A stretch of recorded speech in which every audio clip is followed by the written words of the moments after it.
Hello, my true crime lovelies. As soon as I hit that, I've got a little one going crazy. So apologies.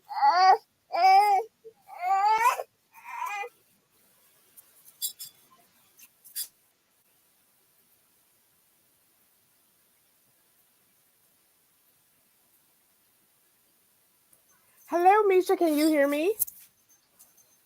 I can hear you now. Yeah, Okay. I can hear you now. Awesome. Perfect. Welcome. Hello. Happy Friday. I've got an echo somewhere. Let me. Uh-oh. Okay. If you Am guys I can hear echoing me, or are you echoing? I think it's done now. I think I had too many windows open. Okay. So if everybody in the chat can hear us, please drop a 1 in the chat and then let us know if you can hear us okay, if it's too loud, if it's too low. Hi, summa cum laude. Hello, how are you? Okay, I got a bunch of 1s and I'm going to take it that audio is good. So this is Miss Misha Janice. And we did a collab together earlier, and we're going to do this as a live watch party. Misha, do you want to make any opening statements, as it were? Not really. Hi, I'm happy to be here. Happy Friday. It's the end of a long week, probably for many of us, but I'm happy to be here and, just relax and chat, meet everybody in Tanika's community.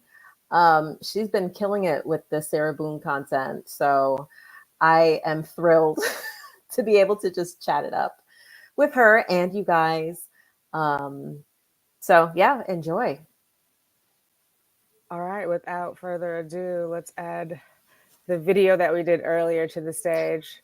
I couldn't pause it in another way. I know I don't like that. So crazy.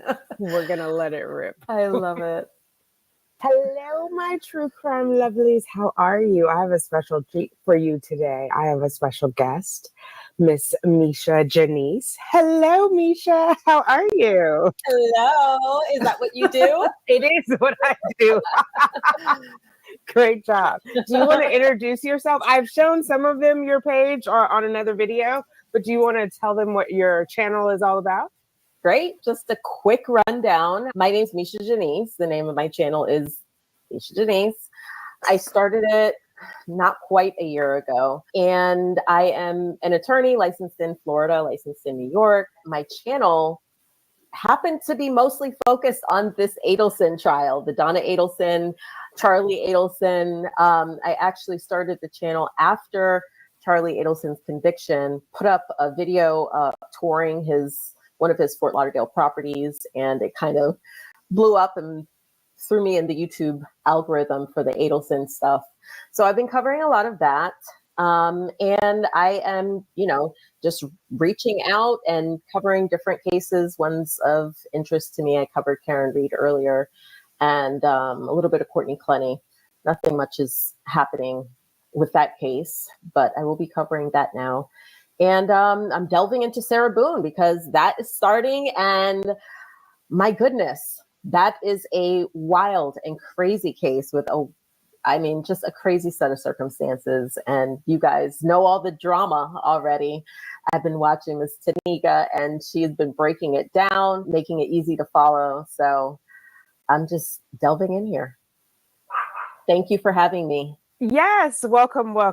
Yeah, we looked at one of your videos on the Adelsons about the property after all the Donna stuff was going on. So anybody who is not up to speed on Adelson, definitely scoot on over to Misha's channel. We'll put links in the description down below so you know where to find her. But as she said, today we're going to get into Sarah Boone. And we're looking at the witnesses. We thought it would be a good time since trial's been delayed. It's starting next week, Monday. We're recording this on Friday, October 11th. Let's dig in. So we want to look at Vinny, the neighbor, and also Brian Boone, what they had to say, what we think they will testify to. Brian for sure is on the state's witness list. I believe Vinny is as well. He is on Facebook, so it seems like they should be able to find him. I also heard rumblings of Owen maybe looking for him. So we'll see, but let us get into it. I've edited some pieces together, and really quickly, Misha, because I didn't say this earlier. If you want me to stop it at any point, just give me a hand signal. Like if there's something you want to talk about that we didn't address the first time. Okay. All right. And I think this is timely as well because here on the channel we were talking about, did Sarah throw George down the stairs in the suitcase? And Vinny might have a little insight on that. This is his background that the detective wrote down from him, and then we'll get into his audio interview. So basically at 17:49 hours, so 5:49, Detective Scott Lowen recorded this interview with Vinny, and he has some interesting notes about Sarah. I won't read all of this. I'm just going to hit some highlights. But he said approximately 3 to 4 months before the incident, Sarah came over to his patio one evening when he was smoking a cigarette. Oh, my girls are going to act up. And told him she knew he could hear her and George and to stay quiet about what he heard. So I think that's interesting, given that Sarah purports that George is the aggressor, because normally the abused one wouldn't say that, but I'll let you guys decide. And I'd be interested in hearing your thoughts on it, Misha. And then the other thing, so Vincent returned back to his apartment on Sunday, February 23rd, which is the day that George got in the suitcase, at approximately 1300 hours from work. So 1 o'clock in the afternoon. Around 1900 hours, Vincent heard the normal yelling and arguing with each other. Vincent heard them yelling. They hated each other. Then it was, he said it was too loud for it to be a joke, right? At approximately 22:30, so 11 or 10:30, Vincent heard yelling, and then it was quiet for approximately 15 to 30 minutes. At approximately 23:15 hours, Vincent heard a loud slamming noise. He explained it sounded like something was bouncing down the stairs between the railing, the wall, and the stairs, like all the way down.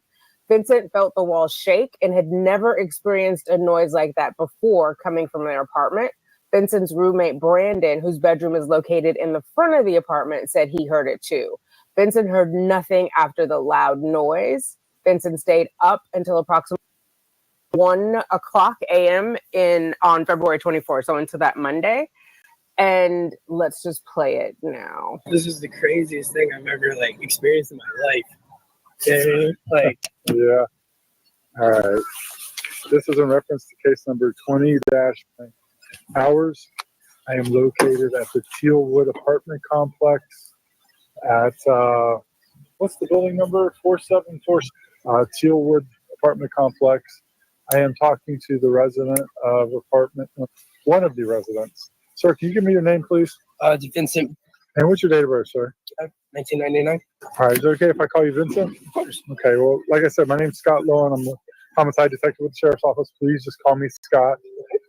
Obviously, we're out here today talking about an incident that occurred with the residents of Apartment 3, which are your direct next-door neighbors, correct? Yes. Okay, I just want to kind of preface and start out with a couple of different basic questions. How long have you been living in apartment? The end of January was a year, so about a year and a month. A month? Okay. And your apartment, from what I can see, is a single-story apartment. It's not a townhome like your neighbors, correct? Really quickly, anybody joining, it is very meta in here right now. So we recorded a video earlier. We're doing a watch party right now. So we're here with you on your far left in real time, and then what we recorded earlier. We may stop from time to time throughout that as you guys have questions. If you have questions that you want answered, well, I don't know what other kind of question you would have, but you know what I mean. Just put a question mark in the comment. I don't know. Rhetorical questions. Put a question mark so we can call it out, and I'll pull it up on screen, and we'll take time to answer those. Yes, no, it's a single story. Yeah. Okay. Is your bedroom The one in the back, next to the back wall? Yeah, it's the one where you can like see the kick out from the back patio of their apartment there. Yeah. That's what I was wondering. So your bedroom is right next to their back patio? Yes, yes. So you get to hear everything that's going on in the back patio, or is it On the pretty back airtight? patio and the living room, because their living room at the bottom of their stairs is right next to where my head lays on my bed. Okay. So literally, and it was like an every night thing, you know, with the beat, and it wasn't even just him on her. It was like they were going at it, like at each other, you know. And it was like it was just really bad and really loud, like every night. Was it, you know? you mean verbally? No, like physically. Yeah, it was like. So what were you hearing? It was like, I don't like, you know, it was never like I couldn't physically hear like hitting, you know what I mean? But like I heard like thrown up against the wall, you know, or like I've heard thrown down the stairs a few times. Like it's just and it's like that's a very clear sound, you know what I mean? Like you hear somebody up here get down here very fast, you know, and it's like you just kind of know what happened. And it's like, and the reason that like I've never said anything about it, or I was just kind of minding my own business, is because I literally found out that this happened so often, and they were known by the local police here or whatever, that all the neighbors just stopped calling because the police were tired of it, pretty much. Like not like tired of it, you know, but it was like it was just like it was an every week thing, you know, once or twice a week. So it was like I don't know. And then there was the one night I was standing on my back patio smoking a cigarette, and then she just randomly walked over and like started talking to me about how she like knows I can hear with her. Like you can tell, you know, it was like she wasn't all there. Okay. Now, as far as their drinking habits, did you notice? Were they heavy drinkers? Did they drink at all? Or? God, whoa, that's like, I mean, like it was so bad. It wasn't all the time, but it was like there was some mornings where I'd be leaving for school at 9 a.m. and I'd like see him like stumbling off the sidewalk right here, you know, like that drunk at 9 o'clock in the morning, or like even earlier sometimes. It's like it's ridiculous sometimes. But I do have to say, whenever her son was around, that was the only like the times where I never saw them ever drinking. That was the only time, you know what I mean? But like other than that, it was like they were drunk all the time. All the time. Okay. Yes. Okay. And it was very visible, you know what I mean? They were like functioning alcoholics, you know what I mean? It was like they had to drink to get through the day type thing. You know? Did you know their drink of choice? No, I'm not sure. When you were hanging out with them, you never. No, because like when I was hanging out on the back porch, they weren't drinking. We were just honestly sitting there, and we were smoking cigarettes, and I was just like playing some guitar. But yeah, they weren't actually drinking that day. And even when I was in the house, I didn't see anything that was like a bottle or anything that they would drink. Yeah. How old are you? 20. 20. Yes. I'm going to make an assumption here. Okay. I don't mean no disrespect by it, but I'm assuming as a 20-year-old, you have smelled what marijuana smells like when it's burning. Of course. Now, have you ever noticed that coming from their place? No. They're not smokers. Definitely not. I don't believe they're like towards like any type of drug. You know what I mean? Good. How are you? I don't think they like were on any type of drug. You know what I mean? It was just like very visible, like they were alcohol. You know, because like I've had like uncles and stuff that have dealt with it. So like I just know what it looks like to be a heavy alcoholic. You know, and it's just like that's what it looked like. That they just had a lot of drinking problems. You know. I got you. Yeah. Sorry, I'm about to sneeze. Oh, you're fine. God bless you. Thank you. Were you home on Sunday by chance? Yes. Yeah. Did you hear anything? Yeah, actually, I did. Yeah, that night. So I was reading the article online about what happened and everything, and like it's just like that story is just like it doesn't match like what we heard. You know what I mean? Like when me and my roommate heard, it's just like it wasn't that quiet. Like the whole like it was a joke or whatever, or like whatever, you know. But it was too loud. Okay. Like I literally like it. I don't know about the whole like what the suitcase deal was and everything, but it was. Let's do this. Let's back you up. Yeah. And I want to kind of get this to flow through. Okay. What time did you get up Sunday? In the morning? Yeah. Sunday, I was up at 4:30. I was going to work. Yeah. Oh cow! What time did you get home? I got home at 1 o'clock. So you were at home at 1. Yeah. Did you take a nap or anything, or you just power your way through it? No. Because I get home and then I have class the next morning on Monday. So like I just stay up so I don't have trouble sleeping at night. Exactly. You know what I mean? Gotcha. So I just power. So you get home at 1. Was there already noise going on? It was quiet? Yeah. It was. I didn't truthfully I didn't hear anything until like and before like the whole loud noise and everything. I just heard like the normal yelling at the verbal yelling and like the whole like arguing and I hate you, blah blah blah, whatever. That was gonna be my next question. What kind of stuff were you hearing? Yeah, it was just like the normal like it sounds like a normal couple. Like a really elevated. So really fast, this is a map that I made. A lot of you guys said you wanted to see what the floor layout looked like in our other topic when I was asking if you think Sarah sent George down the stairs. So the right side you have here is Sarah's place. The first floor, the farthest right is the second floor, but this in the middle, I guess. You see Vinny and Brandon's place to the far left, and then Sarah and George's place on the right side with the pink border, and that wall in between, right? So Vinny is up here at the top of this. Oh, I just realized I don't have my Vinny's is up here at the top, and these are the stairs. This is on the first floor, and then obviously they go up. So those stairs run up his entire wall and beyond, right? He only has the first floor, or both of them only have the first floor. This is the front door. And in the other photo, you can see it's the apartment that has stairs outside, because the first and second floor are separate occupant dwellings, I guess, for lack of a better word. Yeah.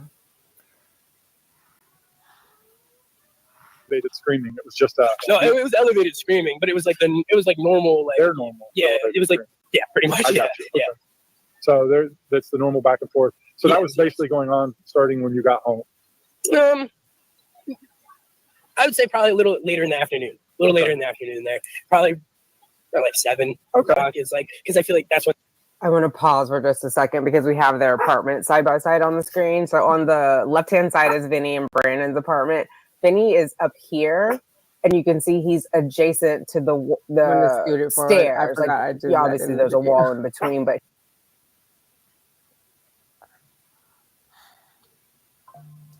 just repeating it for emphasis.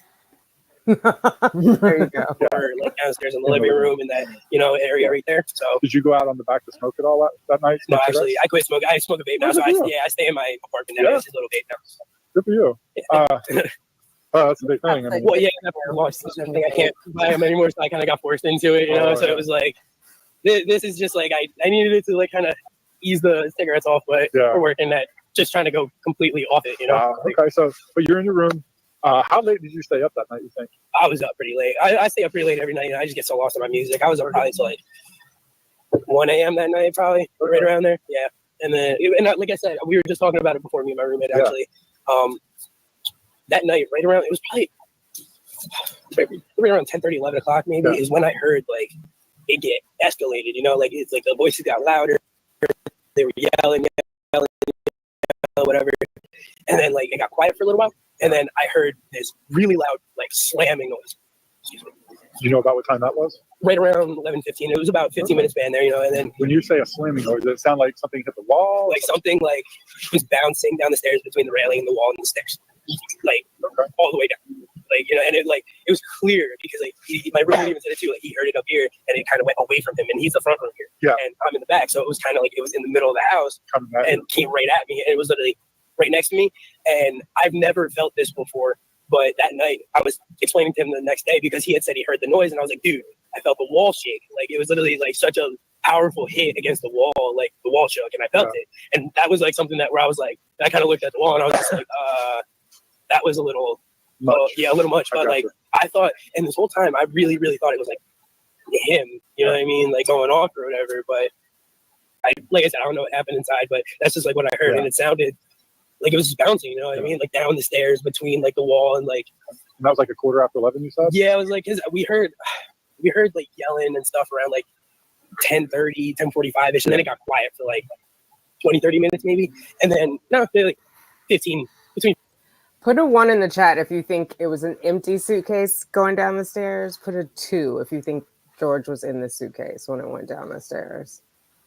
Just curious, and also, just. Any thoughts? Do we think if George was in the suitcase, wouldn't he have heard George yelling? Wouldn't he have heard George yelling? Well, what if she hit him with the bat upstairs first to get him in the suitcase and he was unconscious when he went down the stairs? You're a lawyer. And we're saying it was moments before that she took the video.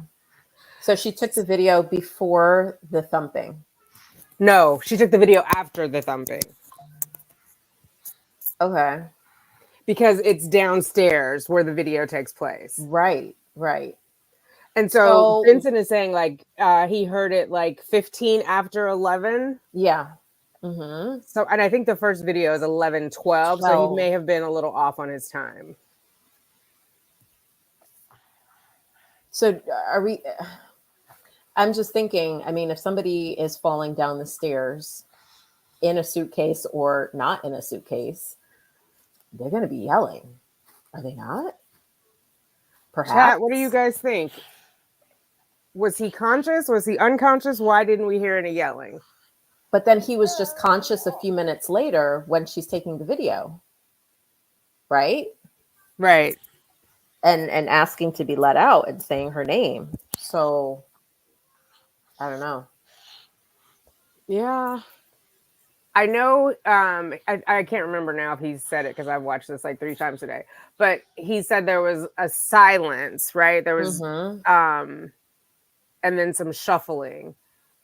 I don't remember in what order. When we listen to it, we'll let's finish it and we'll come back here. You guys let us know what you think, conscious or unconscious, awake or not awake, going down the stairs. 15 and 30 minutes. Or, it was like, then that loud noise, and then I heard like shuffling around, and then just we both heard it at the same time. It just got silent, and I was just like, "Okay, I guess it's over." You know, I guess that was like the last. Like, then they're done. Like, I guess they walked away from each other. You didn't hear anything after that? After that, not loud enough to where I could hear it through the wall. You know what I mean? I don't know if anything. Did you hear muffled anything, or just nothing? Dead quiet. Dead quiet after that. Because like the walls aren't thin, they're not thick. Yeah, no, I got it. I mean, so they could have been over there talking normally, and you would never know. Yeah, because like if they're having normal conversation and stuff, no. But like when they're fighting and they're arguing, you can clearly. It's like being on the other side. We both heard it at the same time. It just got silent, and I was just like, "Okay, I guess it's over." You know, I guess that was like the last. Like, then they're done. Like, I guess they walked away from each other. You didn't hear anything after that? After that, not loud enough to where I could hear it through the wall. You know what I mean? I don't know if anything. Did you hear muffled anything, or just nothing? Dead quiet. Dead quiet after that. Because like the walls aren't thin, they're not thick. Yeah, no, I got it. I mean, so they could have been over there talking normally, and you would never know. Yeah, because like if they're having normal conversation and stuff, no. But like when they're fighting and they're arguing, you can clearly. It's like being on the other side of a bedroom wall. You know, because it's apartments and they're so close. But at 11:15, that's the last thing you heard. What you heard was a thump. Yeah, it was right about that time, like right around 11:15. Yeah, 11:15ish. Yeah. And you were up till about 1, and you heard nothing else. No, nothing. I heard, like I said, like a little shuffling around down there, and then that was it. Did you hear anything? Like, did you make out what? Hey, have him grab his buddy's stuff, his food, please. I feel bad. Your stuff is on the ground, and they're going inside. Thank you very much. When they were yelling earlier, could you make out anything, or is it just kind of? It's kind of just like I was saying. It's like you can like hear the whole like I hate you, like, and then like you clearly. Thank you, bro. You can clearly hear like something like the I hate yous and the clear like cursing at each other and stuff, and I'm gonna bring my partner over here. Okay. I'm gonna introduce her onto the recording. This is Chelsea Kepsel. She's actually the lead investigator on this case. I'm gonna kind of surmise what you told me for her, and if at any point I'm misquoting you, please stop me, okay? Of course, yeah, sure. He got up Sunday morning, went to work about 4:30, got home about 1. Things were quiet till probably about 7. He said that then he hears the arguing. He said it's normal. He's in his bedroom. He can hear the I hate you going back and forth, at a pretty much high volume, which is their normal arguing voice. This continues on pretty much throughout the night. But at right about 10:30, you hear a lot of arguing, right? It gets a little bit escalated at that point. Yeah, it got louder. Then right around 11:15, they hear this. He hears this banging coming down the stairs. He said hears bang, bang, bang. You can tell it's coming down the stairs because it starts and then it stops right next to him. And when it stopped, he said something just slammed the wall. He said it shook the wall. He said that was the first time he's ever felt like the whole wall shake like that. Mm-hmm. He said after that, it's quiet. He was up till about 1 o'clock. But prior to that, I was just trying to. Did you hear any threatening anything prior to that? Was anybody screaming, "I'm going to kill you"? Or no, I never heard anything like that. Not that night. Have you heard that in the past?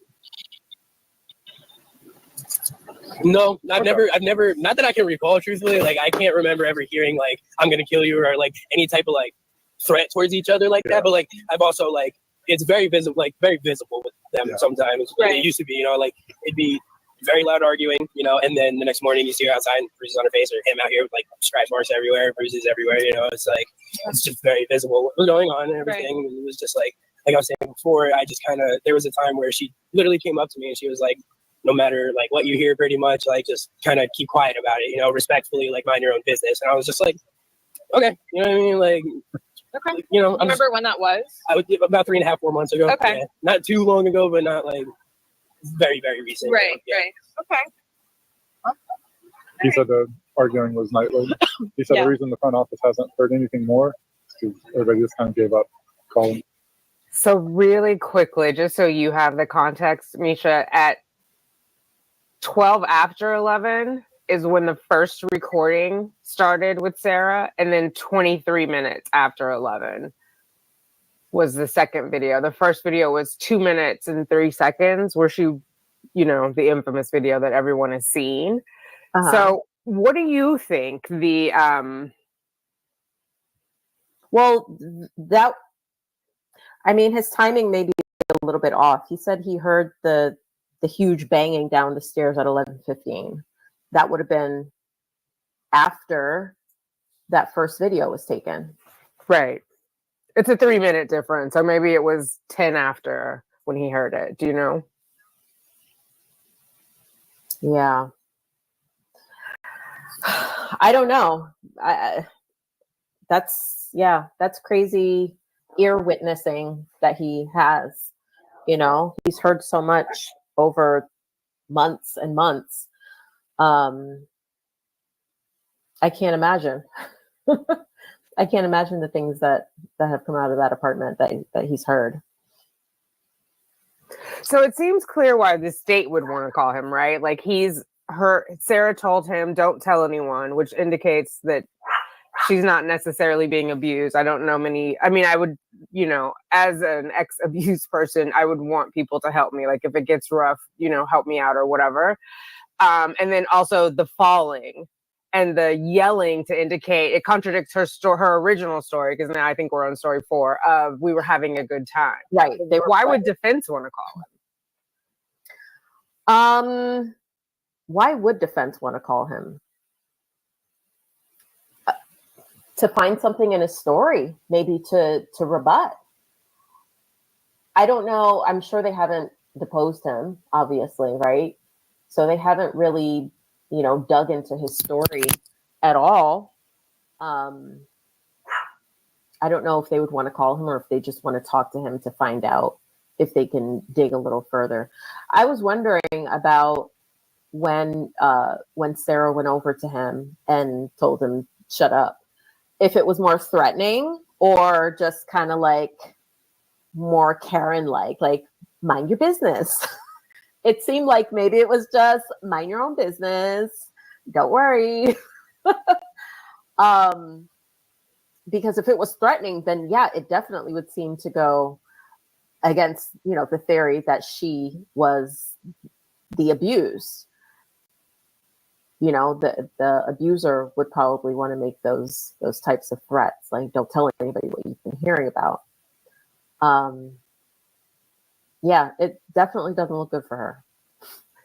No. Yeah, and I do wonder how he said it, because the apartment manager had said there were so many complaints. So I was thinking, she said it because she didn't want him to like make a ruckus about it, like just mind your own business and be quiet type of thing. But it could have been any or either of those situations. I guess it could be for law enforcement purposes, or it could be for apartment purposes, because they had been spoken with before, right? Yes, numerous times. Yeah. So, you only get spoken to so many times before.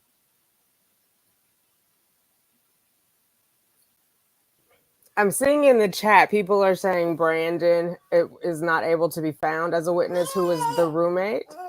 And so I feel like I know that Owen said the other day that they weren't able to find one of the witnesses. So maybe that was Brandon. One of you guys said something about Brian not being able to testify. So I haven't seen that, but if you have more detail, I'm curious why he wouldn't be able to. And Sarah in her interrogation mentioned, hey, you guys should check with Vinny, right? So I think she thinks that he would be a good witness for her, but has she listened to these audio, I guess? What was the context that she said that in? Do you remember? In the interrogation, what was it? When they were talking about the neighbors, Kim and Eli, saying she was drunk all day. And she said, have you talked to Vinny? That was it. She didn't give any additional, like maybe Vinny was going to vouch that she wasn't drunk all day, but clearly he's saying that at 8:00 in the morning. Right. Except for when the child is there. Right. Yeah. Right. Yeah. Okay.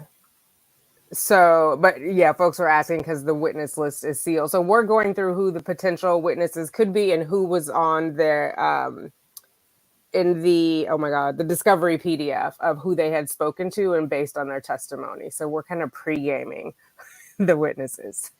Here we go. Let me get us situated again. Or they're like, okay, we can't have you guys here anymore because you're causing too much of a disturbance. So it could have been for that reason as well. Right. Okay. What do you know about Brian Boone, her, as she likes to say, former husband? Latex husband. Sorry. That's windy. He's still alive. Not much. I don't know much about him. Just that they were married, they have a child together. I think he had most custody or a higher percentage of custody with the child, and that she called him after things went down. We don't really know what she said, but he was involved to some extent. Yes, he was. Okay. Let's get into it here. Today's date is February 24th, 2020. The time now is approximately 15:25 hours. This is in reference to Orange County case number 20-017904. I am currently located in my unmarked agency vehicle in front of 4748 France Lane, apartment number 3 in Winter Park, Florida. Also in the car with me is my partner, Scott Lowen, Central Orange County Sheriff's Office. and your name, sir? Brian Boone, Okay, and your date of birth? 5/27/75. So, Brian, to my understanding, you were called over here. So can you just take me back to this morning and your involvement with Sarah, which is your ex-wife? Yes, yes. We've been divorced about a year and a half. Okay. I started calling her probably 10:30 or so. It's her day to pick up the kid, but it doesn't always happen. 1 or 2 days a week, maybe she gets him. So out of the 5? Yeah, okay. yeah. So, and what do you like every other day you're supposed to? Well, we're supposed to. She's Monday, Tuesday, I'm Wednesday, Thursday, and we alternate Friday through Sunday. So I was supposed to. I was actually my lawyer back a couple weeks ago. I was looking to get it changed because she can never stick to it. There's always some reason why. So it's general that I start calling her around to find out if she's actually going to get him, even though yesterday she told me she would. So I started calling her about 10:30. Never got any answer until 9.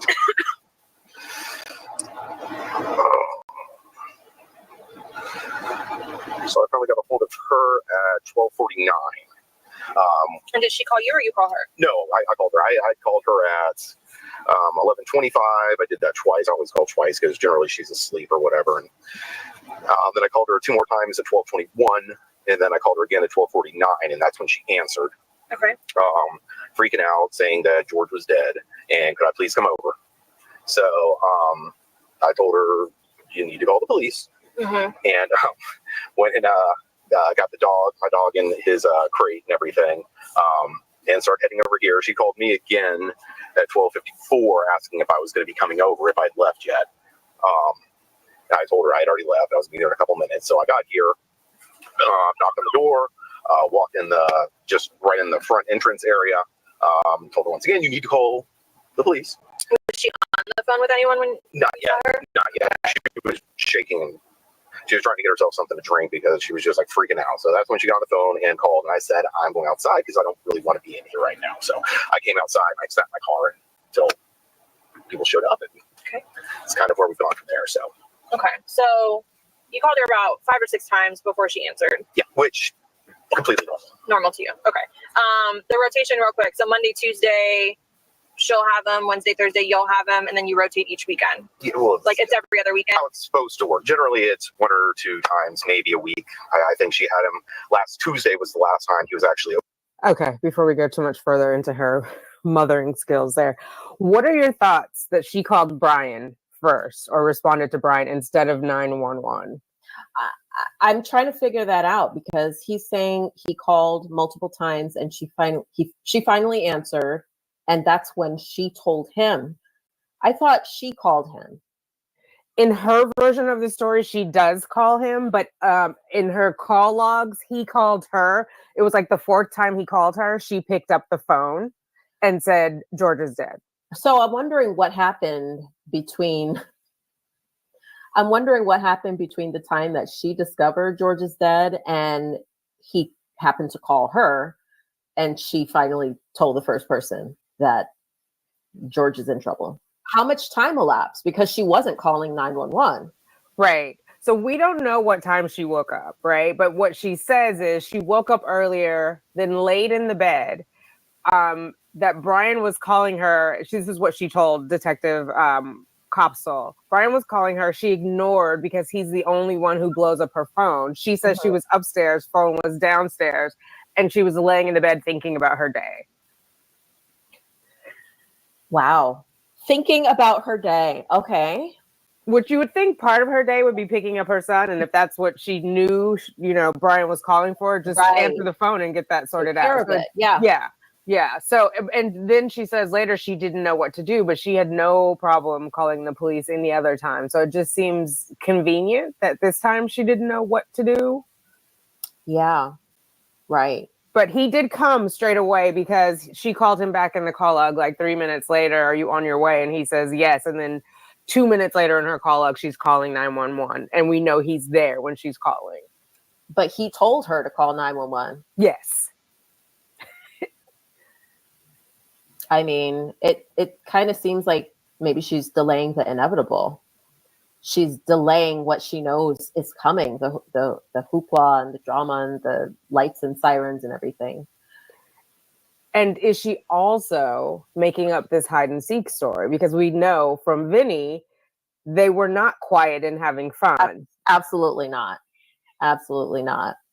I mean, was she working on the puzzle to try and finish more of it? To demonstrate what they had been doing. To demonstrate, what was she doing?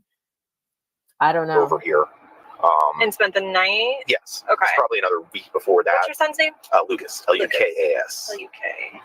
And Boone? Yeah. Okay. You think he stayed here last Tuesday? Yes. Okay. I'm pretty sure it was last Tuesday. Well then, okay, so you technically have him more than she does. Is that what you're getting? Yeah, that's why I said I was. So even though that's how it's supposed to be, you still have him. Yeah, it's not a good day. George is in a bad mood, or whatever else reason. I think sometimes just she wants to stay up and drink and can't really do that. She's got to wake up and take him to school the next day. Right.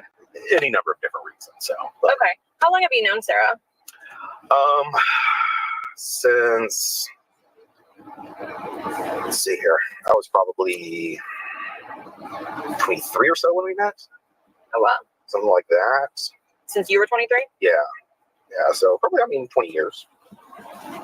We dated for quite a while, and then got married, whatever it was, 12, 13 years ago, something like that. Well, I guess 12, 13 years ago before the divorce. So I guess like 14, 15 ago, something like that, maybe. Okay. What can you tell me about her? I don't. She's generally not. She can get a bit violent when she drinks. Not to this kind of extent. Right. I don't know what happened exactly. But, right. No, I'm just looking for. But that was part of it. The alcohol has gotten worse and worse and worse over the years. That's one of the main reasons why I divorced her. I just couldn't deal with it. It got to the point where on weekdays she'd go out, and I guess the George person is one of the people she had met. I separated at one point, went over to my parents' house to live for a few months, and I guess she met him over at the pool place or something like that. But I'd come back, we were in therapy trying to work it out, and on a weeknight when he's got school the next day, I've got work the next day. She was out till 3 o'clock in the morning when the bar closes, and she'd bring people back over on the back porch. One time, some random person walked in my house and started screaming for Sarah at 3:30, 4 o'clock in the morning when we're trying to sleep. I just couldn't get over it. So did you still live here? No. I bought her out of our house. Okay. I was going to just sell it and move because I kind of wanted to go back to College Park, which is where I'm from. But I thought it would be maybe easier for Lucas if I just bought her out and kept that house, so we had a little bit of continuancy, kind of. Understandable. So that's what I ended up doing, and then she moved right down the street here. So. And how long would you say the alcoholism has been a part of her life? It's always been a part of her life. It seemed to have gotten worse and worse. I think more or less kind of since we had Lucas. And I think a lot of it was the fact that she kind of, I guess, maybe felt trapped or something. Okay. That, before that, whatever she wanted, you're outside having a drink. Oh, I want to go play pool. You go over across the street, you play pool for a little bit. Yeah. That's not happening anymore when she got a kid. Right. So. How old's your son? He is 9. So, but she started just getting really angry when she drank a lot. she said last night she fell asleep. There were plenty of times where she just basically passed out from drinking. So, so you've witnessed her pass out from drinking. Oh, yeah. Okay. And when she passes out, is she like out cold? she's out. Like how difficult would it be to like wake her? Well, I mean, if I were to like shake her or something, Right. I could probably wake her up. But me making a phone call or noise probably wouldn't do it. Okay. And would she be like in the middle of doing something and just like out cold, or would she go to bed? Yeah, it would be out cold? Yeah, she wouldn't like fall over or anything. It would be more of a lay down and then she's just out. Right. Okay. What do you know about her and George's relationship, if anything? It was. I mean, I think she had him arrested like 5 or 6 times for domestic violence. I mean, he's stuck a steak knife in the back of her leg one time. Okay. So he's been arrested. So has he always been the one that gets arrested, or has she ever? She was also one of the times. Okay. One of the times, both of them were arrested. But all the others have been him. But the very next day, she's in there trying to get him bailed out. So I don't know. Basically, they get. Listen, it has been many years since I have been blackout drunk. I can't remember the last time that I was. I am actually like just wondering in my mind, does Sarah actually know what happened that night? If you are so intoxicated that you just black out, is it possible that time between when she woke up and she actually found George, was she just trying to figure out like what the heck happened? Like maybe there's just like bits and pieces and snippets of like a vision or something, but I'm just wondering like I think so. Actually like really know what happened.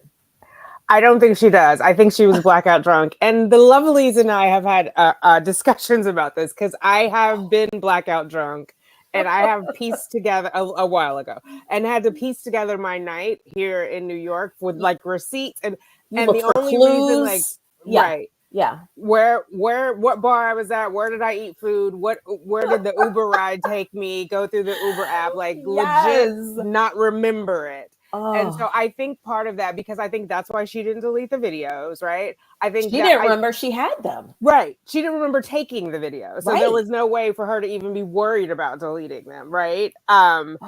I think at the end of the day, I think that, and I know she's saying self-defense, right? It doesn't matter what I think, but it's my 2 cents, so I'm going to give it. She did not realize in her drunken stupor that he could die. She expected him to be there when she got ready for him to be there as she exacted her revenge, right? She was teaching him a lesson. Mm-hmm. Yeah. And so, and because the next day she was like, did he have an aneurysm? Did he have a heart attack? Like, no, ma'am. He was in the suitcase for over 12 hours. I think she doesn't, and she just sounds like shit-faced. She doesn't sound like a little tipsy, right? Right. No. His blood alcohol was 0.138. So he was lit. So I'm like, yeah. But it's still depraved heart. You didn't let him out. You didn't let him out when he told you he couldn't breathe. Right. And she told them she intentionally did not let him out for some minutes to teach the lesson. Yeah. And so she knew that much at the time. Right. Yeah. She said, like, I'm going to make him squirm. She said something to that effect on the 911. She said it to the deputy, Kayla Rodriguez, who was first deputy on scene. Yeah. She said it in the interview with Chelsea and Scott, the detective. So, yeah, she was trying to punish him. And her words herself, she just being very vindictive on the video, you know? Yes. So... And it seems like she's a vindictive person in general, right? Which is one of the parts of like the Eli and Kim that they wanted to get kicked out. Part of it is just like a racist thing that she said. Like she's a pot stirrer. But also, why are you bringing in his immigration status? Like, unless that is to exact revenge on him for telling the detective that you were a drunk. And that's why they wouldn't let you use the bathroom. I don't know this story. I don't know this story. Oh, yeah. So what, that was one of the things. That was one of the things that Owens recently filed to get that redacted after he lost the motion to suppress the entire video. He submitted that. So she's just in general likes to get revenge. Okay. To punish people, right? I'll show you for doing that. Which was interesting because Brian said, one night recently Sarah had asked him to come get her and he said no, and then he said, and I didn't hear anything more about it, which was remarkable because normally she would have heard. Right. Heard it. Okay. And even in the IMS, we've been through her whole behavior reports. Like she has that, like, I'm going to get you back or you're going to pay for not doing my bidding type energy. Okay.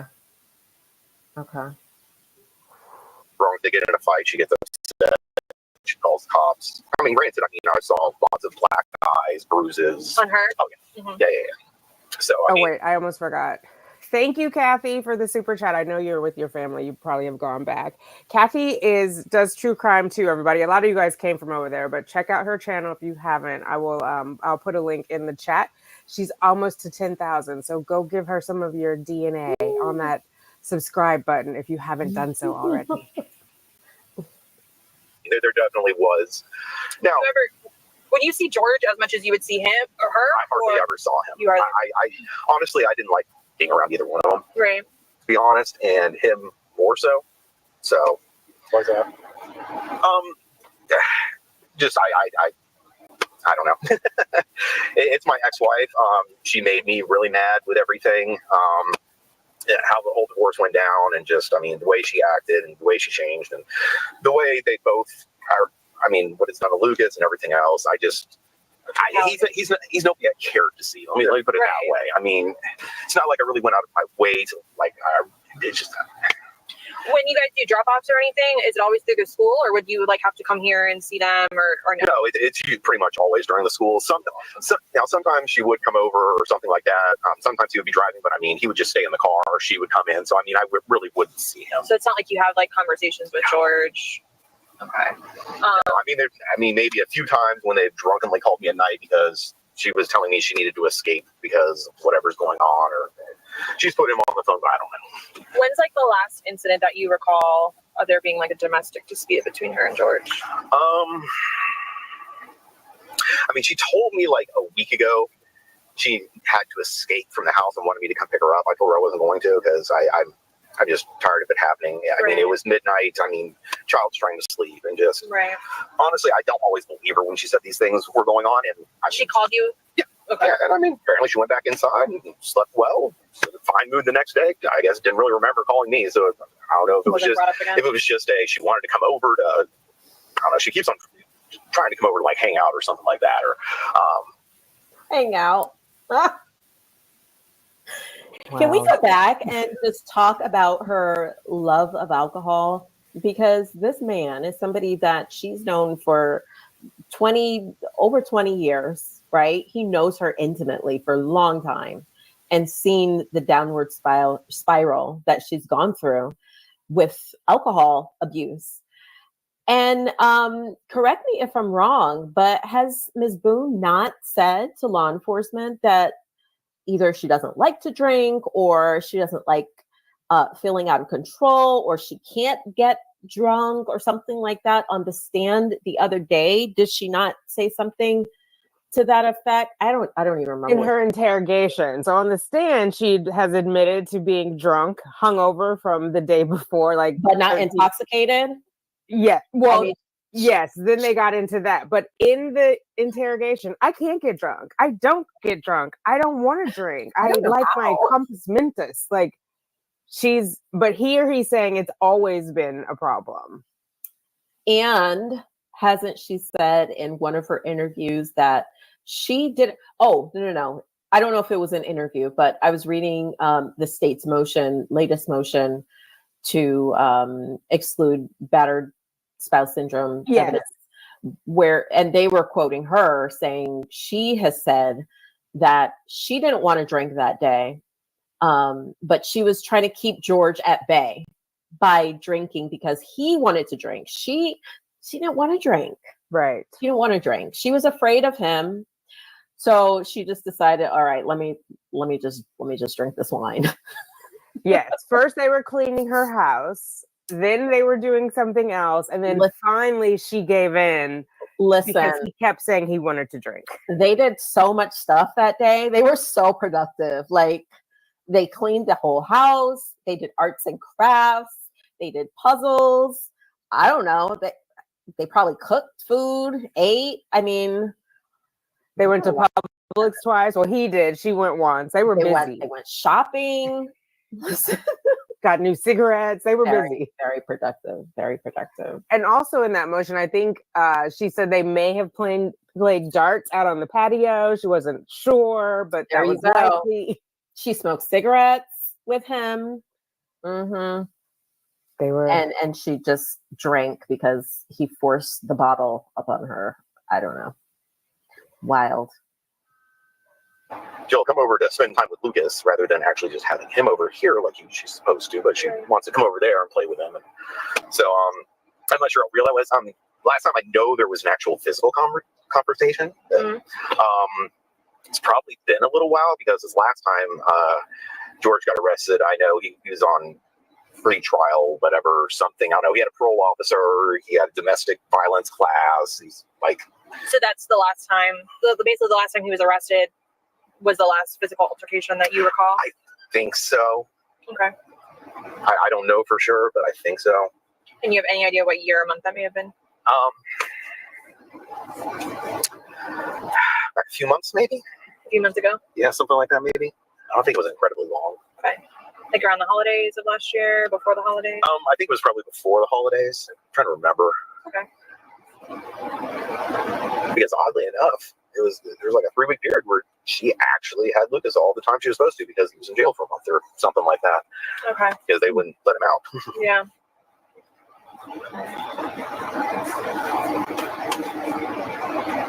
And you said when she drinks that she can get physically aggressive. She can. I mean, she did it to me a lot where she'd hit me and stuff like that. I mean, she's tiny.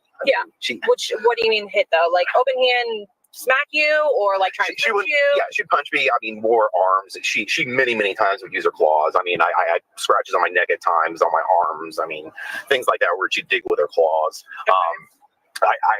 I never got that drunk and I had restraint. I never touched her back. I think George didn't have that restraint, and at times he would hurt her back. So for all I know, all the times he got arrested, she started it. I don't know. I wasn't there, so but I know she could get violent at times. Okay. But I mean, it wasn't anything too much. I mean, just right. Yeah. I mean, you don't feel like she was a huge threat. No, right. No. Yeah. Like you could handle yourself. Yes. Does she drink daily? I think pretty much. Okay. Do you know like her drink of choice? That would be vodka. Vodka. Or wine, but vodka is the big one. And does she or George have a job? No. She hasn't worked for over 2 years. Well, I guess you could maybe call when he's got a job. He worked at the Ace Hardware up across the street here. Okay. Which is now going out of business. Okay. He kind of off and on worked there. When he did work, it was 15, 20 hours a week, something like that. I mean, my alimony and stuff basically pays for where they live. So, I mean, they didn't need a ton, but I mean, she was always calling to borrow money. And okay, so a little bit of context, because I'm not sure if you know, she started dating George while she was still married to Brian. And then also when he said George only worked like 15 hours a week, me and the other true crime lovelies questioned that because he was a manager there. And so how would he manage people if he were only there 13 hours a week? But it could have been, you know, as he said, he didn't talk to George. So that could be the story that Sarah told him because she's always asking him for money. And I also feel like Brian downplays that he was abused, even though he's saying I was bigger, she wasn't a real threat. Obviously, it's not normal for your partner to be hitting you with hitting you at all, but then hitting with her fist and scratching at his neck. That's he was not probably normal. used to it. He was probably used to it. And if it was any worse, I mean, he probably wouldn't want to say it. I mean, she's still the mother of his child. And, you know, he looks like a big guy. I guess he wasn't always a big guy because some of the earlier pictures of him, he looks pretty small, but he looks like a big guy. Maybe he doesn't want to be known as, you know, a guy that is getting beat on by his wife. Fair enough. He's definitely tall, and yeah, he's put on weight since they were first together. But I think he's like 6'2", 6'4", something. He's a big guy in that regard, for sure. Yeah, I was also wondering if he was holding back any information about Sarah. Like, he seems to be pretty transparent, but I'm just wondering if it was any worse than what he's maybe saying. But yeah, it's been like 2 years since she got a job. She keeps on telling me she's looking and she's always finding the good opportunities and everything, but... Right. Okay. Do you want to take it? It's my dad. Just Sure, one yeah. second. Hey.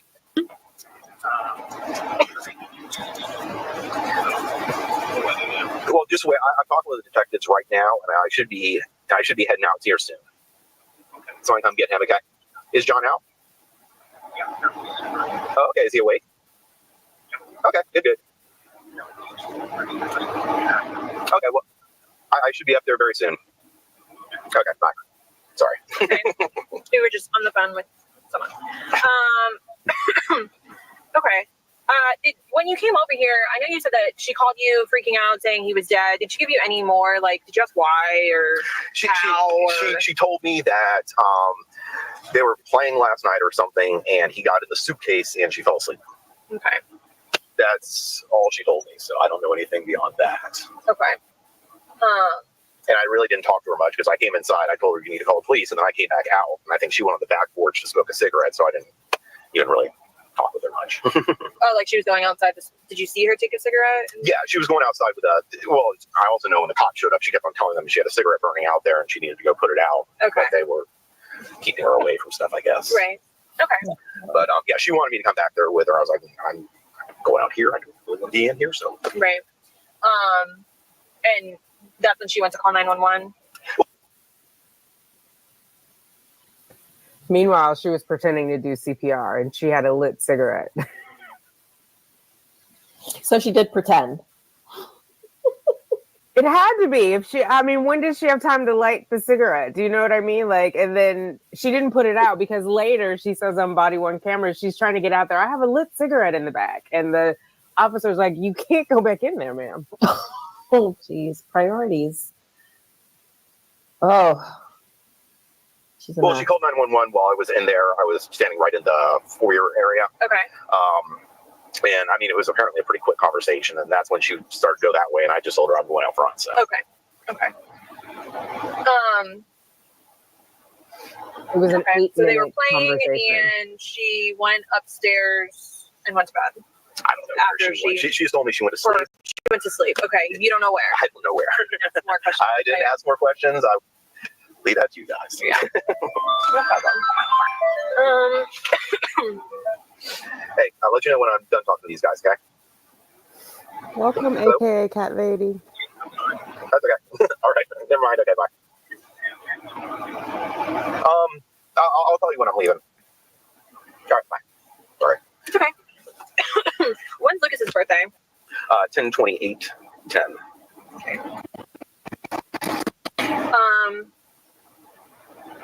Okay. So. When's the last time you were in this house?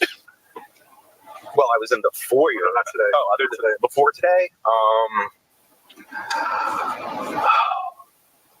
trying to remember if I've been in there. I haven't even really been over here lately. So it's been a long time. It's probably been at least weeks, maybe. Does Lucas play baseball or anything yet? We've tried to get him into sports. He's not a big sports person, really. Did you ever play baseball? He didn't play baseball.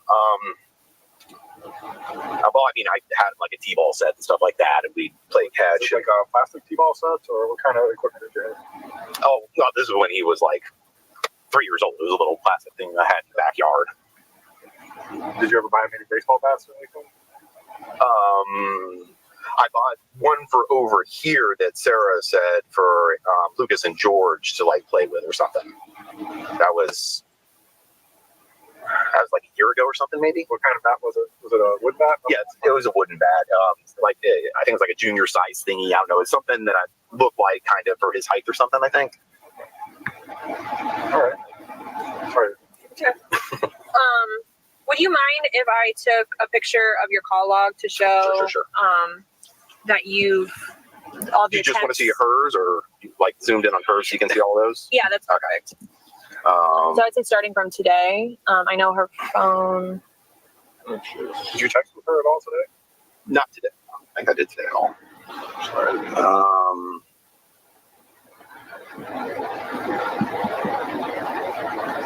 That was last night. She was drunkenly texting me. Last night? Yeah. What time?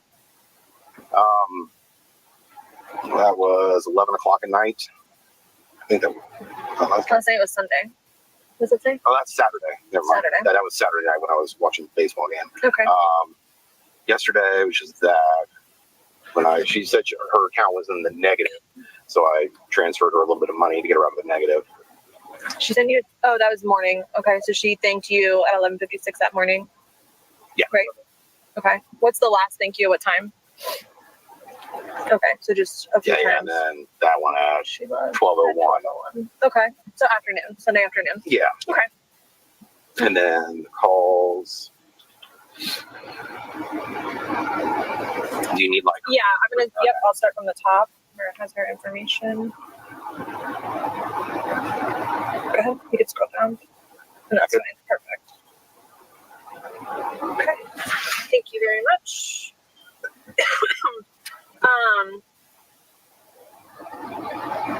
Okay. Has Lucas ever told you anything about her, like witnessing anything between her and George? He's heard arguments and things like that. Okay. He's not a big fan of staying over here, honestly. Okay. Okay, we should go for triplets, and we got to get Dr. Barry on here because a bunch of you guys keep asking if Dr. Barry and I are related. Now, Misha and I are sisters. We got to get the triplets together. I don't know. Can Dr. Barry do this? Oh, I'm sure she can manage. Oh my God. I love her content too. Yes. That's so funny. Okay, now let me start this back up. Just because they get in arguments and stuff like that. I don't think they've ever had a physical fight in front of him. Okay. But I know there's been arguments he's told me about. Okay. There have been times where I think things were starting to get to that point, and she has called me to come pick him up and bring him back over to my house. So she's generally pretty good about having me come get him which leads to me not having a life because I can't ever do anything. Right. So I can't go anywhere because I'm too worried about something happening, me having to be over here quickly. Yeah. Okay, do you have anything else? Yeah, do you know if she's ever had any issues with drugs in the past? To my knowledge, she's never really been a drug person. She's big on alcohol, but I don't think she's ever done. I mean, I think she told me like one time, like back before we got divorced, that at I don't know, this bar thing over there across the street near the Walgreens, whatever it's called. Okay. I don't know, but somebody gave her a little bit of cocaine, like 2 years ago or something like that. I've never known her to do drugs. What about George? No clue whatsoever. She's never complained to you? No. That's not to say these things don't happen, because I try to keep myself out of and away from them in general. But right. Which vehicle is yours? The Prius right up here. In front of us? Yeah. What does that stand for? That is what I got sent. I know it looks like a vanity thing. No, that's just this last time they I guess sent me a new plate and that's what was on it. Awesome.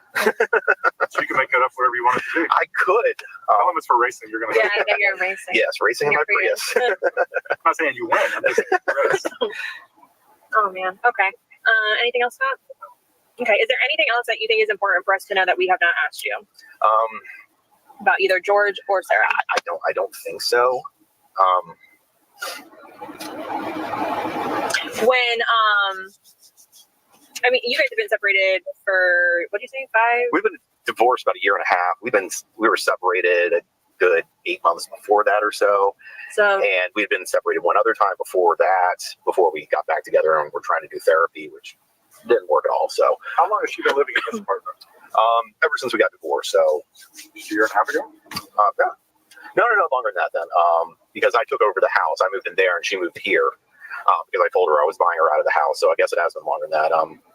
I think she just said she renewed, so maybe just past 2 years. That may be right. I think she said she's been here like 4 years. No, she's been with George. I don't remember what she said. Yeah, she was with George before we were divorced. So yeah. Okay. And any time that you recall when you guys were together, and she would be drunk. Did she always like resort to getting angry? Like, is she an angry drunk, or would she like? Her main problem is she can't stop.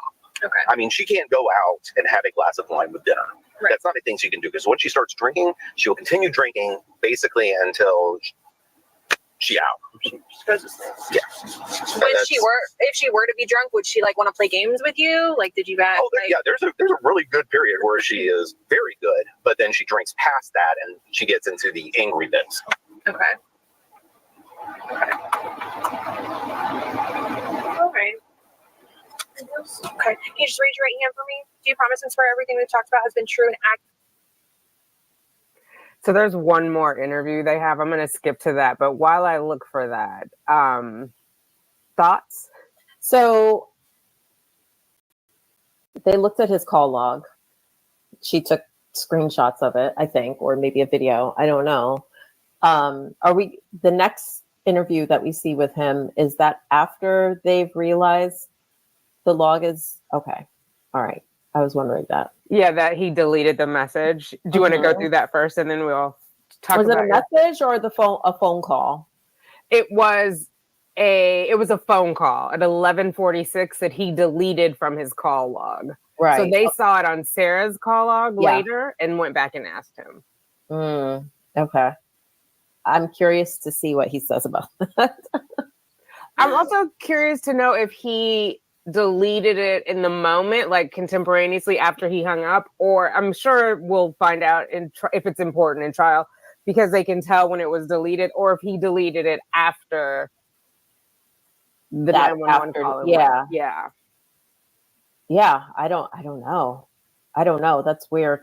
I mean, what does that show about his mental state to be deleting messages? Does he delete all of her messages? Clearly not. Right. So why just that one? I don't know. And what did she say? So let's listen to it, because they do ask him that. Like, what was said?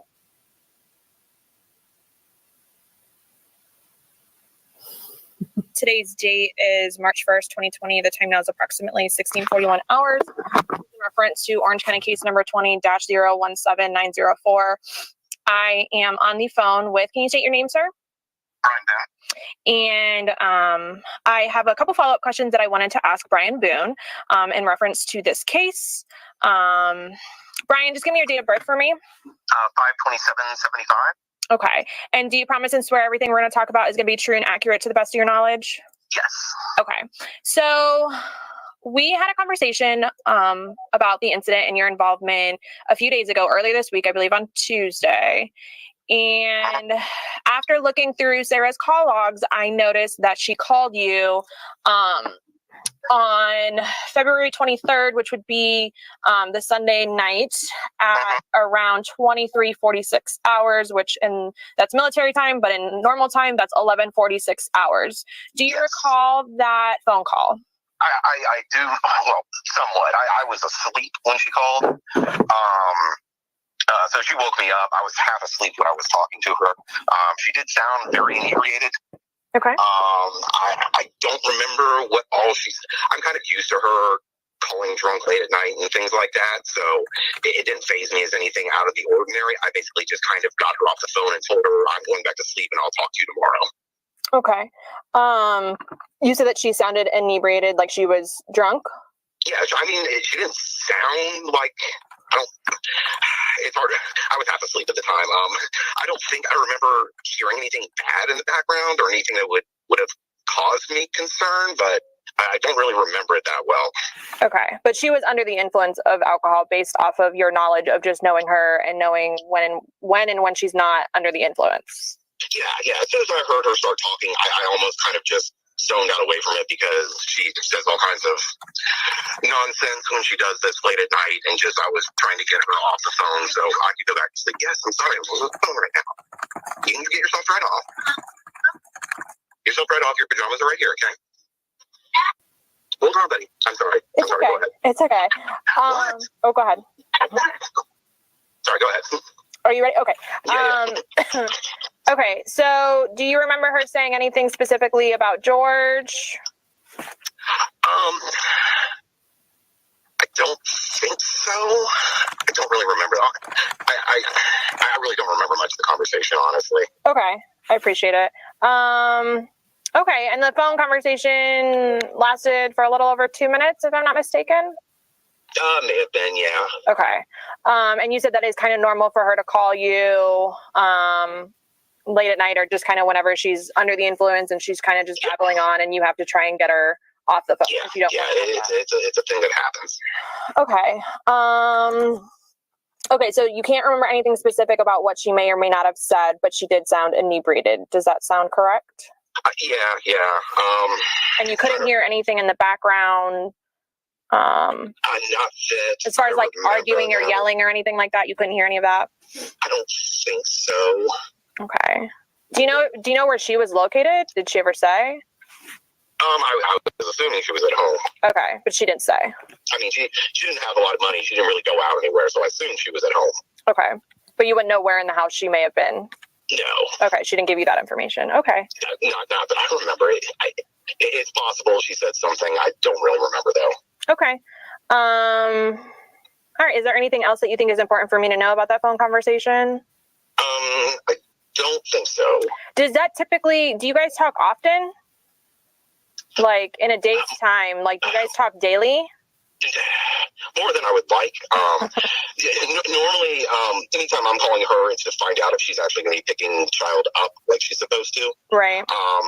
Like that next morning with me constantly calling. Right. She'll call to talk to Lucas, or sometimes when she's drunk, or she wants me to come pick her up because she's scared of George, or any number of different things. Okay, you're kind of like her call person, like she. Yeah. It's gotten very old over the last couple of years, so I've started to just kind of ignore what she's saying and just try to get her gone as soon as possible. Right. Because honestly, for a long time, I tried to help her out, give her refuge, get away from him, and she just kept bringing him back, and I eventually just gave up on the situation. So. Right. Okay. All right. Do you promise and swear everything that we have talked about has been true and accurate to the best of your knowledge? Yes. Okay. Well, Tanika, is it me or did the detective not ask, why did you delete it? she didn't. Thoughts on why? I don't know. I mean, don't know. fessed up really quickly to having made that call, but why didn't you delete it? Do you delete all the other calls that Sarah makes to you late night where she's rambling and it's a usual thing? Do you delete all of those? I'm curious. And I don't think they did a full download on his phone.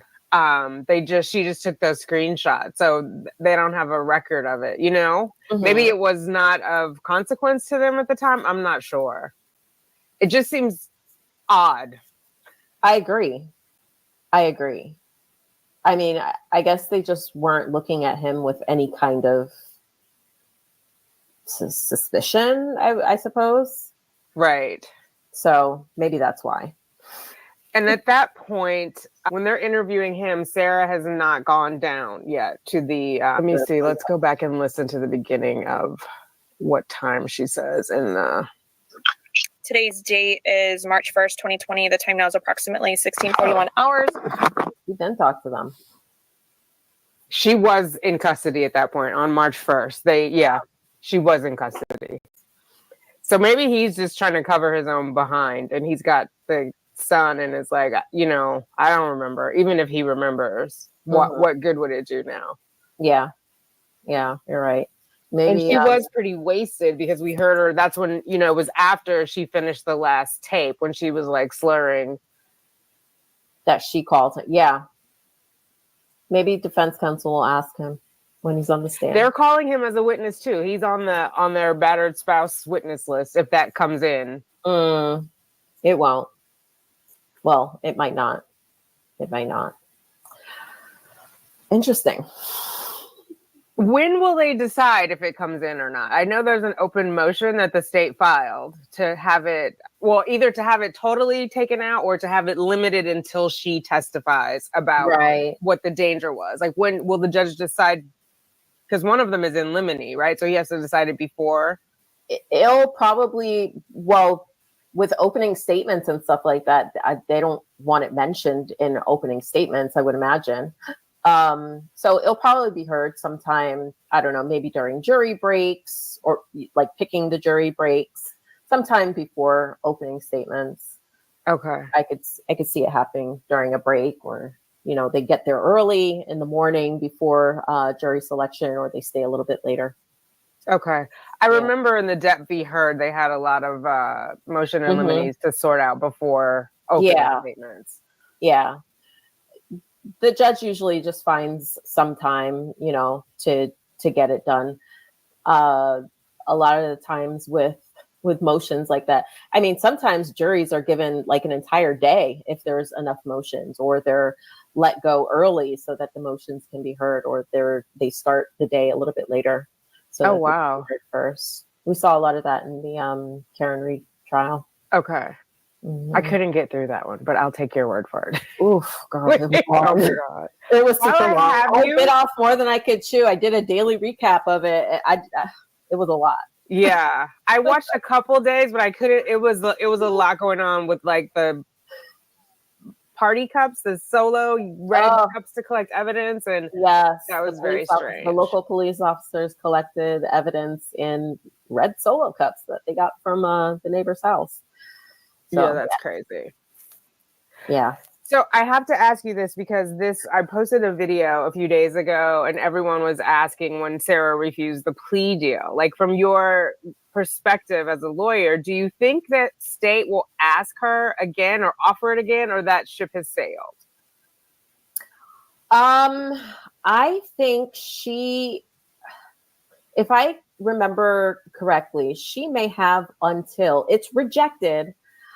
I don't know if they have to hold it out to her again, but if anything, I believe it would have to be accepted before the jury is impaneled. I believe. I could be wrong. Okay. Now, listen, I was never a criminal attorney. I was never a criminal attorney. But from my understanding, that's when it would have to be, brought up again before. Okay. Jury. Yeah, I was hypothesizing they didn't, at least in my mind. I hope they don't have to say it again. And that's why it was put on the record. Like, she has rejected it, because some people were saying, oh no, they have to offer a deal. And I'm like, nobody offered Donna Adelson a deal, and she's also in Florida. So I don't think that's like a Florida statute that they have to be offered. The defense can also propose a deal. And we heard that in the Donna Adelson trial. Judge Everett was asking, is the state going to offer her something? And is she going to have a proposal? And of course she was like, no. I don't think Sarah Boone will say, hey, take me. I'll take, I don't know what she would want, because the deal that she was being offered was quite sweet, in my opinion. Say she wanted time served or something crazy like that. She could still say, I'll do time served. It's very curious. Yesterday was her birthday, the 10th. So she's 47 now. If she had taken that, she'd be out, relatively young. She'd be out in her 50s. If it goes down the way I hope it goes down, and she gets a new forever home, she'll be in there forever. Yeah. Like, why risk it? So I just found it curious. But I'm also wondering if she thinks, well, they are offering this because their case is not strong, so I'm gonna go for broke. But we'll see. I don't understand it unless she's completely delusional. I don't understand why she would think that their case is not strong. It's recorded on video, for one. I'm not sure if she's thinking that, this battered spouse defense that she wants to tell the jury about. I don't know if she thinks that that's enough to surmount the fact that, she locked him in a suitcase and he died. I don't know. And I don't know what the arguments that she and her attorney, Owen, were supposed to have had. Wasn't there a day? I think it was Owen. Last Sunday, they were argued. Yeah, in the jail. We heard that they were arguing. And I mean, I've got to believe it's probably related to the plea deal. Right. Or last Saturday. Yeah, I think so too. I think he was trying to talk her into it. And she was probably like, you don't believe in me. And, you know, whatever her ad said, you have to have zeal. You have to think outside the box, all those things, you know? He can't tell her no, clearly, because she's running the show. It's going to be a show. It's going to be a show. I mean, I don't know what they're going to pull out their sleeve, but it's not going to be pretty. It's not going to be pretty. It just doesn't make any sense why she would not have taken that deal when she could be out in, 5 years perhaps and still see her son, before he reaches 20. Right. I don't know. It's really sad. The entire case is sad. You see what alcohol abuse, how you can end up. Right. And I feel sorry for the Torres family. They're going through a lot. I hope they're not allowed to, the defense, Owens and the Get Fresh team are not allowed to drag him and his family through the mud. Right. Yeah. And I think that's part of what they wanted to do with the battered spouse defense as well, right. is bring in evidence of, past DV and some past trouble that he's gotten into. But I actually heard that, George was a stand-up guy and he wasn't in trouble with the law until he met Sarah. Yep. Is that right? Yeah, several people have been researching it. And yeah, he doesn't have any record prior to, I think he had like a speeding ticket or something, but nothing violent prior to Sarah. I wonder, what do people see in people like Sarah? I think she's probably very charming in the beginning. No, whatever her, disorders are, I think she does that, the honeymoon phase, she seems like she would have been fun and carefree until you really get to know her, until her mask comes down. But they had a history of the DV, right? The police have been called. Right. Multiple times. Yes. Across several years. Yes. Yeah. I guess, sometimes when you're in that situation, you feel stuck and maybe you don't have anywhere else to go. So you just end up staying, I would imagine. Yes. Well, the next video we do, we'll talk about some of the other witnesses. But there's also a theory that what if George was trying to leave her that night? Because some of his things were in the suitcase. Right. And so maybe he had it. And that's a very dangerous time in a DV relationship, is trying to get out. You're right. So who some would of be the able to testify to that? Say that again. Who would be able to testify to that? His brother, maybe? Perhaps his brother. It's interesting what some of the what the property manager has to say about their relationship. Like, it had been discussed. Probably everyone did, but a lot of people had discussed, they shouldn't be together. There were police officers who told George, and some body cam footage, like, why do you keep coming over? Even if she calls you, you're not supposed to be here. You're not safe. Right. Yeah, that's an interesting theory. I hadn't heard that before. Yeah, there was like medication and stuff. His medication was in the suitcase, his phone, some other stuff, like a necktie, which clearly he wouldn't have been wearing a necktie. There were some things of like, he could have been planning to leave. I mean, it's a theory. We don't know, right? But she's the one who said it was stuff they were getting ready to donate. Right. So we may not know the truth. But I think we can know circumstantially, like, is there a pile somewhere of things that were going to be put in the suitcase to be donated? Like, how far in the process of getting the suitcase ready for donation were they? Girl, because if it's anything like my life, I just have a constant donation bag. Yes, me too. Oh my God. Keep pulling it up. Oh, nobody would be able to tell if it were me. So we'll see. Well, thank you for your time today. Thank you. Thank you for having me. This was great. This was wonderful. And I'll put in the description below how they can find you, a link to your channel and all that fun stuff. And then, we'll get together for round 2 of witnesses. Yes, let's do it. What is your plan for the actual trial? I'm off for the first day. I don't know if they're going to air jury selection. The selection. So I'm hoping they'll at least cover the in limine.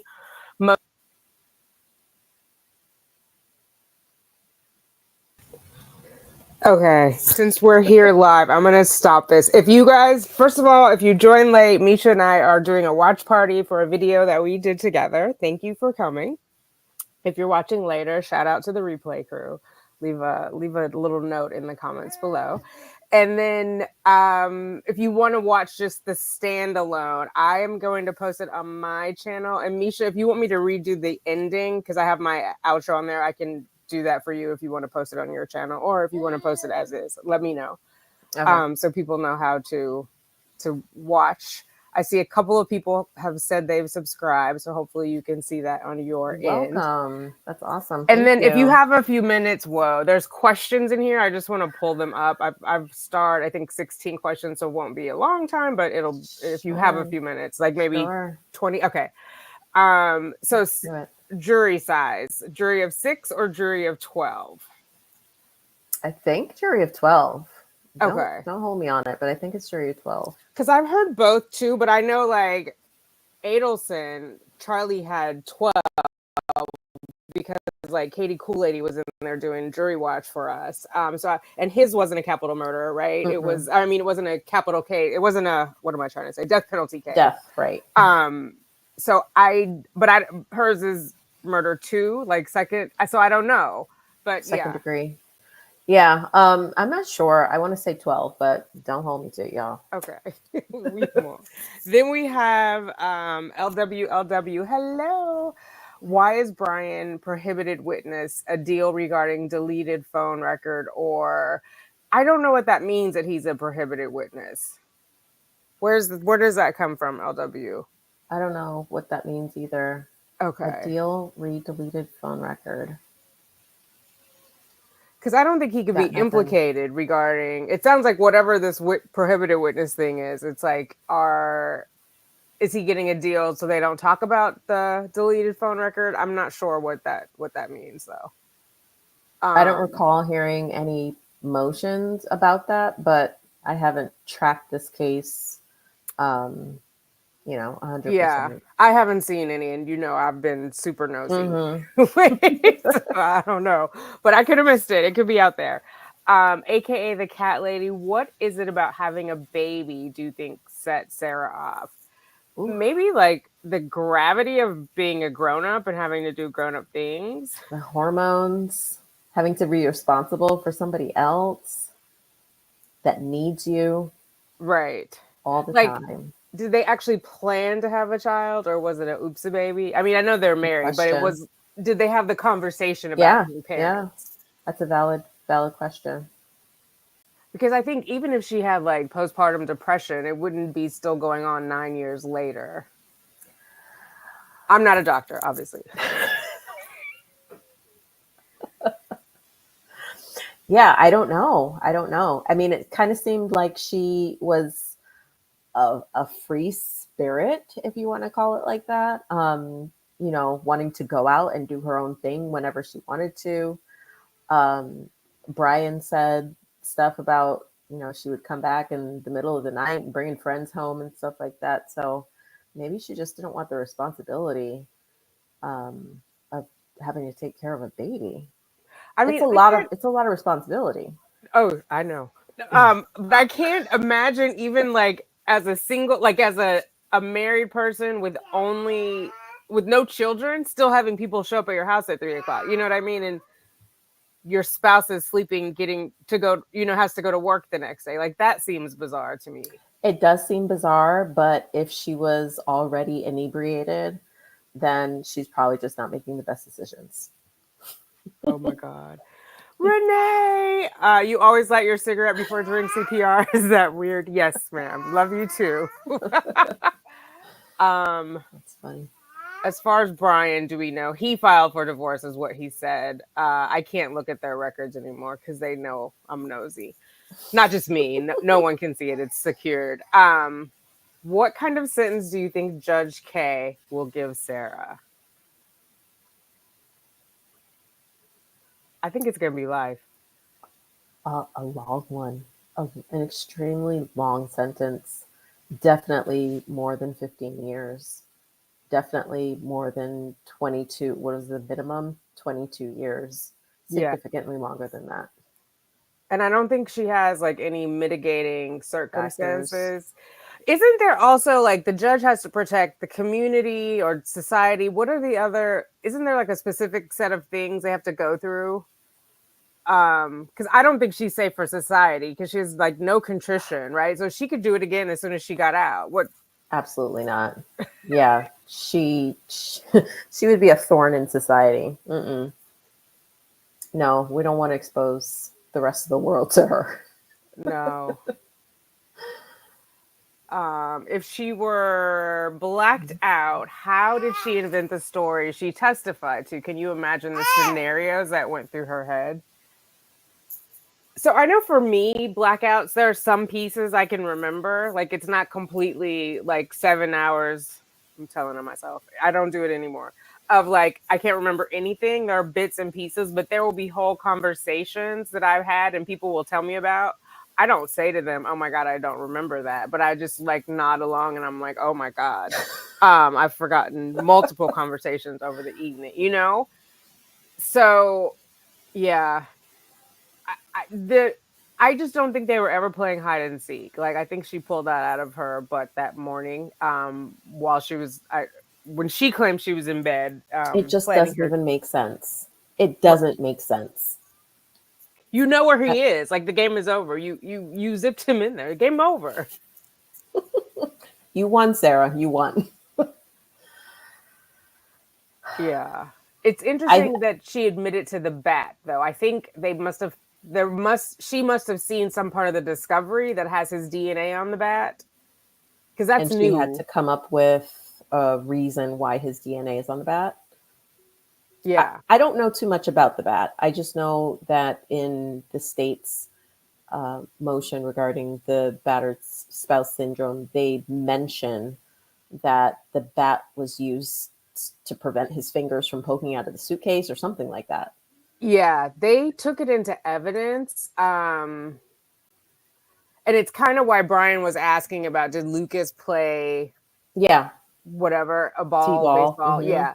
And what kind of bat was it? And so they took that, maybe they visibly saw blood on it because I know it was downstairs. But after all these years, she's never mentioned even holding that bat. And now she's, I guess, telling the evaluator that she used it to hit his hands. So maybe she remembers some of that, and that's where she came up with the 2 fingers. I don't know. What do you think? Were his 2 fingers broken? Were they bloodied? I mean, why would there be blood on the bat if she was just hitting his fingers? Yeah, there was some swelling there. Let me see. I just saw, let me, on Reddit the other day. Give me 1 second. Mm-hmm.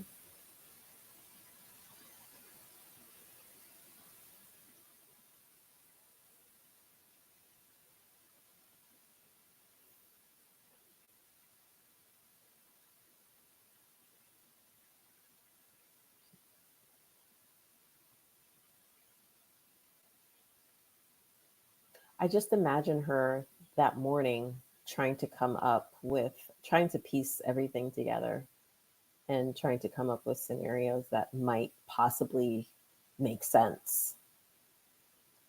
So I don't know. Perhaps she saw the bat laying there and she didn't remember how it got there and she figured out she had to find some reason that it was there.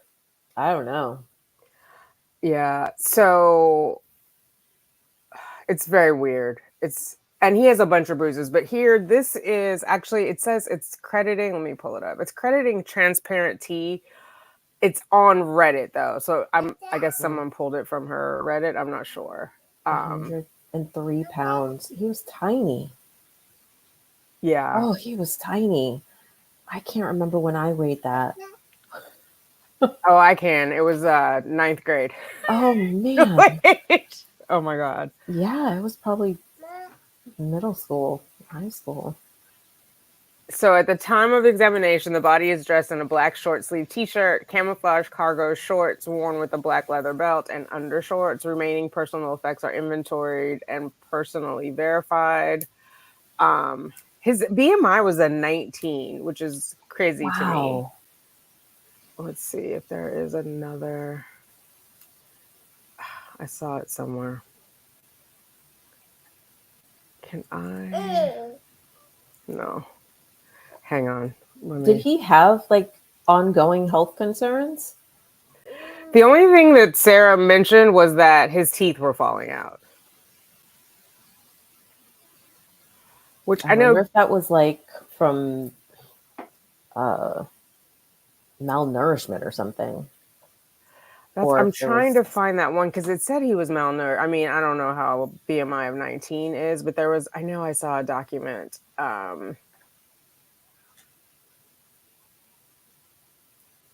They didn't have health insurance, either of them, she said. Oh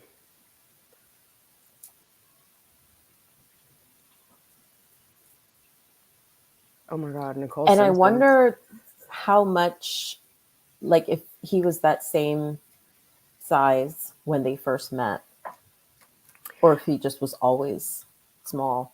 So his weight went up and down actually because they record it throughout like his arrest history. So there were times that he was as large as 140 pounds. Okay. Yeah, I'm not finding it. I don't want to hold everybody up while I look for it. But he had several like lacerations, busted lip, finger swelling. He had scratch marks and swelling. There was a lot of left side body damage that he had. So it was, he was beat up basically. Yeah. Like he had definitely been beat up. But she kept saying, I didn't lay a hand on him when Scott Lauren was like, well, how did he get the bruises? And she was like, well, you tell me and we'll both know. Like, ma'am, no one else was there. Right? Wow. Okay. So I guess some things we'll just never know. Which is I mean, unfortunately, I don't think she remembers them. So the problem is she said she didn't go to bed until 12:30 a.m. I think she stayed downstairs till she knew he was dead. So how is that an accident? Wow. And she left her phone downstairs because later she says that, like, that's one of the reasons why she didn't answer Brian's call, because she was in the bed and the phone was downstairs. So she could have very well, she hung up with him at 11:46. She could have stayed down there for another 45 minutes and then went. But the thing is, like, once you go to bed, you know you're going to go to sleep. So that part I don't get. I just think she wanted to leave him there overnight and didn't think he would die. It's possible. It's possible that she just didn't understand the gravity of what she was doing, and she didn't think he was capable of dying in there. Right. So Shanna 3 Banana. That makes more sense. It was the position he was in, not necessarily lack of oxygen, if I recall hearing. There was a doctor on Vinnie Politan too, though, who said his oxygen would have been short because the fabric is like suitcase fabric is relatively thick. Like, so if something spills in there or whatnot, it's not, it's contained all inside. And, luggage takes a beating when it's especially checked baggage. And it was, checked bags. And that suitcase was the size of a checked bag. It was 28 inches. Either way, I mean, the position of just being in a suitcase, if that's scrunched up, and not able to probably fully expand his lungs. A positional asphyxia. Yeah. Did Seems anyone like it would be a notice? slow death. Yeah. Did anyone notice the ticked off look Owens had on his face when she said she'd never seen the witness list? Yes. Well, she's going to throw everyone under the bus. I don't know why Owens thought he was going to be special. Sarah will go to prison and become Sarah Boone Esquire again. Oh my God. Like jailhouse prison. Again. Thank you, aka the cat lady. I think all the page numbers Mr. J listed for Julie Harper's depot are the changing stories over the years. I am excited to see that depot. I hope it was also video recorded, as well as the oh my god, the audio and the written transcript. That's the word. Sorry, because she saw Julie Harper in 4 times before this last time that she saw over the years. The last time was in 2022, and then they picked it up again now in 2024. So it will be very interesting. But in order for the defense to put up Julie Harper, doesn't that mean some part of her story like corroborates what Sarah is saying? Or like why? Because they could opt to not put her on at all, right? Julie Harper is whom? Is the doctor that Sarah saw that is going to testify to her having battered spouse syndrome. That's what Owens put in his okay, one of his pleadings or whatever. Yeah. right.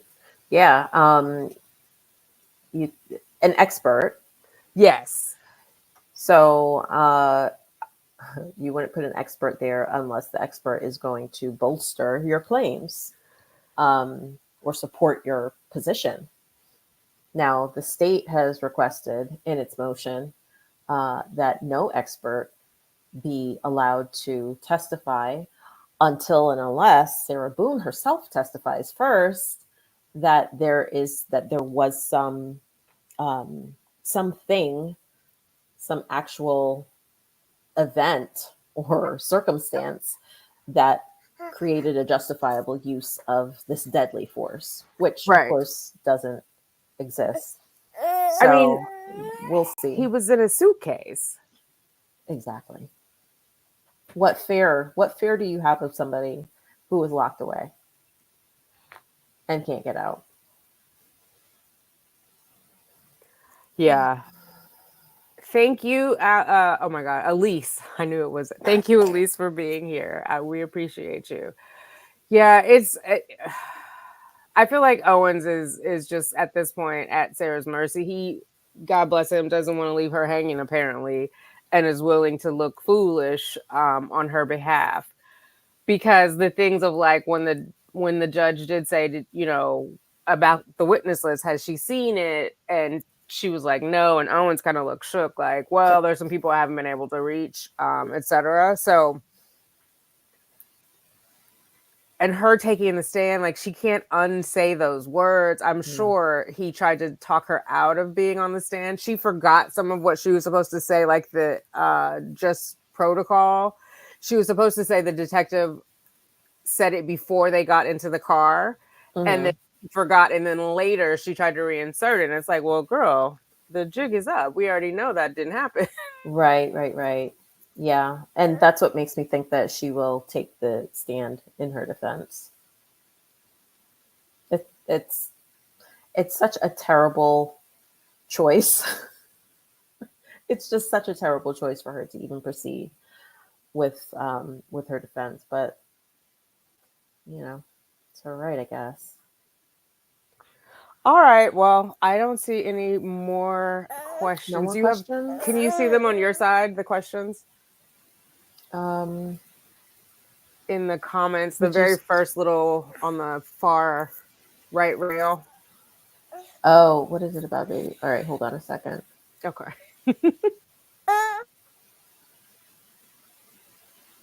No, I don't. No more. I don't see any more.